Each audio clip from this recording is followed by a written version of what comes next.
প্রাচীন রাজবংশ এবং লুকানো রহস্যের দেশ, কিন্তু এর সেরা কিছু সম্পদ সমাধিতে চাপা পড়ে নেই, সেগুলো গাছেই জন্মায়। এখানে চীনের সেরা 5টি বহিরাগত ফলের তালিকা দেওয়া হলো। 5 নম্বরে আছে চাইনিজ হোয়াইট পিয়ার। ইয়া পিয়ার নামেও পরিচিত এই ফলটি চীনে হাজার হাজার বছর ধরে চাষ করা হচ্ছে।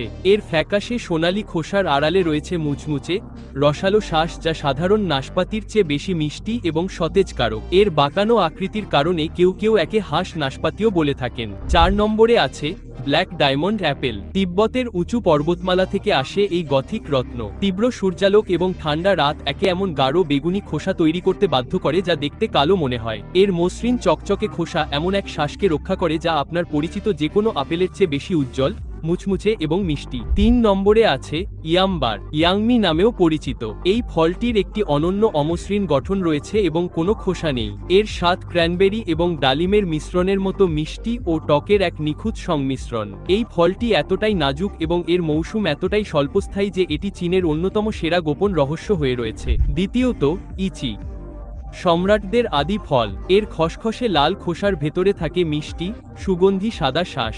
বহু শতাব্দী ধরে এটি ছিল চূড়ান্ত বিলাসিতার প্রতীক, এতটাই মূল্যবান যে এক সম্রাট একবার তার প্রিয় উপপত্নীর কাছে তাজা ইচি পৌঁছে দেওয়ার জন্য তার দ্রুততম রাজকীয় অশ্বারোহী দলকে ব্যবহার করেছিলেন। এবং 1 নম্বরে চীনা গুজু, যা লাল খেজুর নামে পরিচিত।